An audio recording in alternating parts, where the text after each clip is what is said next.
बिस्मिल्लाहिर्रहमानिर्रहीम। अस्सलाम वालेकुम दोस्तों, कैसे हैं आप? दिस इज़ कैसर बारी फ्रॉम बारी लॉ एसोसिएट्स। आज की जो हमारी वीडियो है ये है जी, आपके कुछ सवालात आए हुए थे और बहुत से ऐसे सवालात होते हैं जिन पे दिल करता है कि आपको लीगल अवेयरनेस जो है, जो इंफॉर्मेशन जो है वो मैं दूं। और बहुत से आप लोगों के सवालात ऐसे होते हैं जिस पे दिल करता है कि ਜਿਹੜਾ ना इन्होंने जवाब ही दे रही है क्योंकि आप लोगों के बहुत से सवालात जो हैं बड़े फजूल किस्म के भी होते हैं। सो बहरहाल देखिए, कोई भी बंदा जो है कोई भी सवाल कर सकता है। सो सवाल पे तो पाबंदी नहीं है। सो चलिए, अच्छे सवालात का स्टार्ट करने से पहले थोड़ा सा एज जस्ट फॉर जोक जो है वो मैं बात करता जाऊँ। कल परसों एक वीडियो मैंने अपलोड की थी।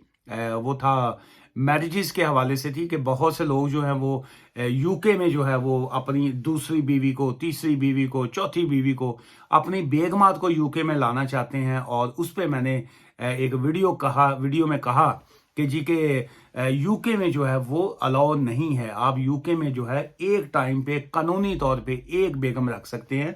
अगर आपने दूसरी बेगम लेके आनी है तो आपको पहली को डिवोर्स देनी पड़ेगी। तो बहुत से आपको पता ही है कि वो जो है बहुत से मुल्ला टाइप लोग जो हैं वो इकट्ठे हो जाते हैं, जो बहुत से कमेंट्स करते हैं, फिर ऐसी ऐसी बातें लिख जाते हैं, कहने जी ਤੁਹਾਨੂੰ की तकलीफ है, इस्लाम च चार जायज़ ने ते अपना असी सुन्नत या बाकी चीज़ें पता नहीं क्या क्या ऐसी बातें लिखते हैं जिस पे जो है अब वो बहस बनाए बहस जो है उसका तो फ़ायदा कोई नहीं होता। और वो कहते हैं कि बेवकूफ़ से बहस करने वाला जो बंदा है उससे ज़्यादा बेवकूफ़ और कोई नहीं होता। सो देखिए, वो अब अगर हम इस्लाम की बात करें या बाकी चीज़ों की बात करें, वहाँ पे उन्होंने राइट्स दिए हैं कि अगर आप पहली वाइफ को जो है 5 मरले के घर च रखे है तो दूसरी को भी आप 5 मरले के घर में कम से कम रखें। अगर आपने एक को 3 बेडरूम का घर लेके दिया है तो सेकंड को भी जो है वो 3 बेडरूम का घर लेके दें। अगर आप एक को जो है वो यूके में रख रहे हैं और दूसरी को जो है वो फाइनेंशियली आप एक कुछ पैसे दे के आप मंथली मैनेज कर रहे हैं और सिर्फ आप आउटसाइड दी कंट्री जा रहे हैं सिर्फ अपनी मैं ये समझता हूँ कि शायद जिनसी ख्वाहिशात को पूरा करने के लिए या कुछ बाकी ऐसे, तो वो चीज़ें जो हैं वो उस पे इस्लाम को ना लेके आया करें। सो इस्लाम ने 4 शादियों की अगर आपको इजाज़त दी है तो वहाँ पे आपको तमाम राइट्स जो हैं, तमाम बेगमात के राइट्स बराबर रखने का भी आपको हुक्म दिया गया है। और साथ में आपको ये भी कहा गया है कि पहली वाइफ की इजाज़त लें फिर दूसरी की तरफ जाएं। लेकिन की है कि जी असी लोग जड़ा ना बाकी इस्लाम के कम्मा च नहीं पैना, लेकिन क्रिटिसाइज करने में जो है वो हम लोग जो है सबसे आगे होते हैं। वो परवीन शाकर का वो एक शेर था, वो था उन्होंने लिखा, कहती जी कि वो था कमाले ज़ब्त को भी मैं खुद आजमाऊंगी, मैं अपने हाथ से उसकी दुल्हन सजाऊंगी। सो इस तरह की बातें सुन के वो कई हमारी जो ख़वातीन हैं, लेडीज़ हैं, बड़ी जज्बाती हो जाती हैं। I don't know, UK visa की वजह से जज्बाती हो जाती हैं या खुद से जज्बाती हो जाती हैं। वो कहती हैं जी कि नहीं जी, मेरा खामद अगर सेकंड मैरिज, उसकी पहली वाइफ यूके में है और वो सेकंड मैरिज पे मुझे यहाँ पे यूके में लाना चाहता है तो जो है उसका क्या तरीक़ेकार होगा। पहली वाइफ को अभी तक डिवोर्स नहीं दी, सेकंड वाइफ जो है मैं हूँ उसकी पाकिस्तान में, तो मुझे लेके आना चाह रहा। सो इस किस्म के मैसेज जो हैं वो बहुत से मैसेज आते हैं। सो वो परवीन शाकर का वही वाला शेर कि कमाले ज़ब्त को खुद भी मैं आजमाऊंगी, अपने हाथ से उसकी दुल्हन सजाऊंगी। मैं अगर वैसे किसी की बीवी हुआ ना तो मैं जड़ा ना वो अपने वो जो उसकी दुल्हन को ना सजाऊं, मैं अपने हाथ से उसका गला दबाऊंगी। मैं तो ये आगे से कहूंगा कि मैं तो अपने हाथ से उसका गला दबाऊंगी। तो वो देखिए, ये बड़ा अजीब सा ये मंतक है। सो काइंडली इसको मजहब को, इमिग्रेशन को और बाकी चीज़ों को इकट्ठा ना किया करें। चलिए, ये सवाल था किसी मोहतरमा का। उन्होंने लिखा जी कि माई फ्यांसी रेफ्यूजी में है, पाकिस्तान का वीज़ा उनको नहीं मिल सकता। इसका मतलब ये होता है कि जब लोग यूके में असाइलम क्लेम करते हैं, जब आप किसी भी कंट्री के खिलाफ जब आपने केस किया होता है और आपका असाइलम जब एक्सेप्ट हो जाता है तो देन यू गेट जो है आपको रेफ्यूजी स्टेटस मिल जाता है। सो ऑब्वियसली इनको साहब जिनका मेंशन किया है उन्होंने असाइलम क्लेम किया होगा, उनको रेफ्यूजी स्टेटस मिल गया। अब वो ऑब्वियसली पाकिस्तान जो है, पाकिस्तान के खिलाफ उनका असाइलम होगा, वो पाकिस्तान नहीं जा सकते हैं। सो इस वजह से ये मैं थोड़ी तफसील इसलिए देता होता हूँ ताकि आपको थोड़ा आइडिया भी हो जाए कि ये असाइलम क्या होता है, रेफ्यूजी स्टेटस क्या होता है, ये बाकी चीज़ें क्या है। सो उसके बाद उन्होंने लिखा है कि जी उनको पाकिस्तान का वीज़ा उनको नहीं मिल रहा। सो क्या वो रजिस्टर्ड शादी कर सकते हैं और क्या बीइंग अ रेफ्यूजी वाइफ मुझे स्पाउस वीजा मिल जाएगा। देखिए, एक तो आप लोग ये जो खुद से प्रेडिक्शन करके बैठते हैं ना, आप कानून को, लॉ को, गवर्नमेंट को, उनके रूल्स को तो ये चौके कूड़े सुट देंगे हो। आप लोग उसको उठा के रबिश में फेंक देते हैं कि जी के वो कहीं पे नहीं है, कानून कहीं पे नहीं है। हमने अगर शादी कर ली यूके में, हमारा जो हस्बैंड है वो ब्रिटिश है या यूके में है, तो हमारा राइट बन गया कि बरतानिया जो है या उनका होम ऑफिस जो है वो, या उनका जो वीजा ऑफिसर है वो हमें वीजा दे। देखिए, उन्होंने उनको इस चीज से कोई इंटरेस्ट नहीं है कि आप पाकिस्तानी हैं या आप इंडियन हैं या आप अफगानी हैं या आप दुनिया के आप अमेरिकन हैं या कनेडियन हैं, doesn't matter. They always follow their rules and regulation. UK ऐसा वाहिद कंट्री है कि इन्होंने हमेशा अपने कानून की जो है वो पासदारी की है। यूके ने हमेशा अपने कानून को फॉलो किया है। मैं इतने सालों से ये सारा इनका इमिग्रेशन सिस्टम और बाकी चीजें देख रहा हूं, मैंने नहीं देखा कि इन्होंने कभी अपने रूल से हटके, अपने कानून से हटके जो है कभी को बात की है। सो अब इसकी पहली बात तो ये आ गई कि आप वो रिफ्यूजी हैं, ऑब्वियसली पाकिस्तान नहीं आ सकते। सेकंड पार्ट इसका आ गया कि क्या वो रजिस्टर्ड मैरिज कर सकते हैं। रजिस्टर्ड मैरिज ऑब्वियसली ऑनलाइन या फोन पे या आपसे जैसे भी करना चाहे वो कर सकते हैं, लेकिन क्या उससे आपका उनको इमिग्रेशन की वजह से आपको वीजा मिलेगा?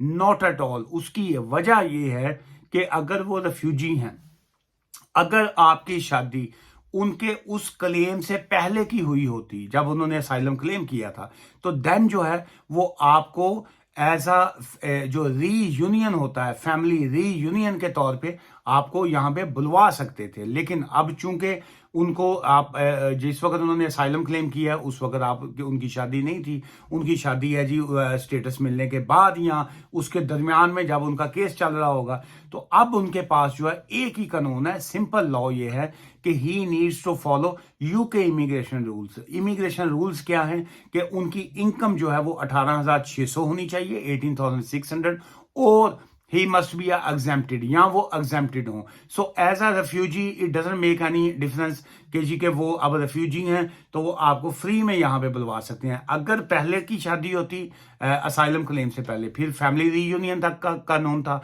अभी का कानून उनके लिए ये है कि ही नीड्स टू प्रूव कि जी के हीज इनकम इज 18,600, उनकी 18,600 इनकम है। वो आपको फिर फ्योंसी के वीजे के ऊपर, मंगेतर के वीजे के ऊपर बिल्कुल बुलवा सकते हैं, but he has to follow the rules जो है। सो उसमें शादी का ना होना भी कोई doesn't matter, it doesn't make any difference.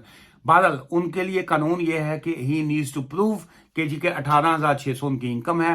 फिर वो आपको एज अ फ्योंसी यहाँ पे बुलवाएंगे, आप यहाँ पे तशरीफ लाएंगी और उनके साथ जो है विद इन 6 मंथ जो है 6 माह के अंदर अंदर आपको यहाँ पे शादी जो है वो रजिस्टर्ड करनी पड़ेगी। You need to give a notice जो है जहाँ पे आपके वो मियाँ साहब रहते हैं, आप लोकल काउंसिल में एप्लीकेशन देंगी। 6 माह के अंदर अंदर आपकी मैरिज रजिस्टर्ड होगी।